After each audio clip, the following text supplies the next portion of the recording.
pujimu, ku selalu pujimu, ku mau menyembahmu, ku selalu sembahmu. Shalom sahabat pendengar yang diberkati Tuhan. Oleh karena kemurahan Tuhan kita boleh kembali berada dan kita sama-sama boleh menikmati berkat Tuhan. Dan pada kesempatan ini saya akan mau berbagi di saat teduh. Di dalam Injil Matius pasal 16 ayat 16. Di sana dikatakan, maka jawab Simon Petrus, engkau adalah Mesias, Anak Allah yang hidup. Saudara-saudara dalam kasih Tuhan, tema kita atau renungan kita pada kesempatan ini adalah Yesus, Mesias, Anak Allah. Saudara dalam kasih Tuhan, Injil dengan tepat sekali ditempatkan pertama sebagai pengantar perjanjian baru tentang Mesias, Anak Allah yang hidup. Dalam Matius pasal 16 ayat 16. Walaupun nama pengarang tidak disebutkan dalam nas Alkitab, kesaksian semua Bapak Gereja yang mula-mula sejak kira-kira tahun 130 Masehi menyatakan bahwa Injil ini ditulis oleh Matius, salah seorang murid Yesus.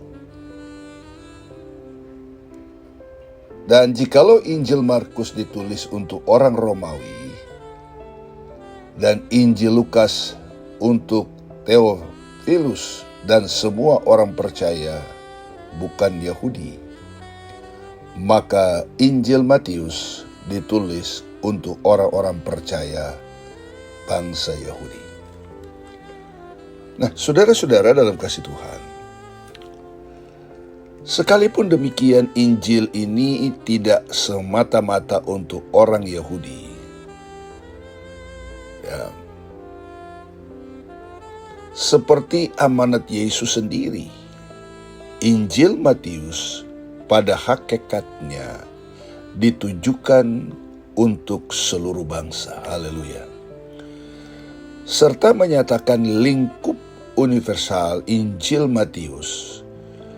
Kalau kita baca itu di dalam Matius pasal 28 ayat 18 sampai 20. Tanggal dan tempat Injil ini berasal tidak dapat dipastikan. Akan tetapi ada alasan kuat untuk beranggapan bahwa Matius menulis sebelum tahun 70 Masehi. Ketika berada di Palestina atau di Antioquia di Suria. Tujuan Matius menulis Injil ini pertama, menceritakan kisah seorang saksi mata mengenai kehidupan Yesus. Dan kedua, untuk meyakinkan bahwa Yesus adalah Anak Allah dan Mesias yang dinubuatkan oleh Nabi pada perjanjian lama, yang kita kenal dengan PL, yang sudah lama dinantikan.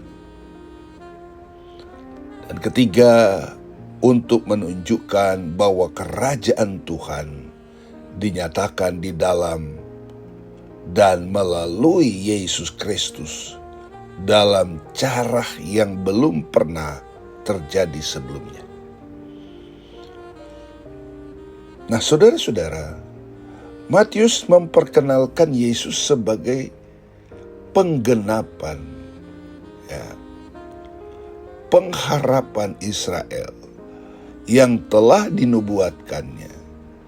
Sesungguhnya dapat kita baca mulai dari Matius 1 ayat 22 sampai Matius 26 ayat 56 yang mengisahkan tahapan-tahapan kehidupan dan pelayanan Yesus, yaitu menggenapi nubuatan perjanjian lama dalam kelahirannya. Tempat lahirnya, peristiwa kembali dari Mesir, tinggal di Nazaret. Lalu, dan ia juga diperkenalkan sebagai pribadi yang didahului oleh perintis jalan Sang Mesias. Juga dalam hubungan dengan lokasi utama dari pelayanannya di depan umum, pelayanan penyembuhannya, peranannya selaku hamba Tuhan, ajarannya dalam bentuk perumpamaan, peristiwa memasuki Yerusalem dengan jaya dan penangkapannya. Nah, saudara-saudara, dan Yesus betul-betul adalah sebagai anak Allah. Itu sebabnya kalau kita beriman dan percaya kepada Yesus sebagai anak Allah, kita tidak rugi. Justru kita yang beruntung. Benarlah yang dikatakan firman, Yesus adalah Mesias, anak Allah yang hidup selama-lamanya sebagai Tuhan dan Juru Selamat bagi semua orang percaya. Jadi kita sangat beruntung meyakini, mempercayai Yesus sebagai anak Allah. Ikutilah teladan Kristus, karena Dia adalah satu-satunya yang menjadikan kita baru dan diselamatkan karena Dia mengasihi kita. Sekali lagi, Yesus adalah anak Allah yang hidup, yang telah berkorban buat kita semua, supaya kita hidup benar dan kekal bersama-sama dengan Tuhan. Tuhan Yesus tolong kita semua. Tuhan Yesus memberkati kita semua. Amin.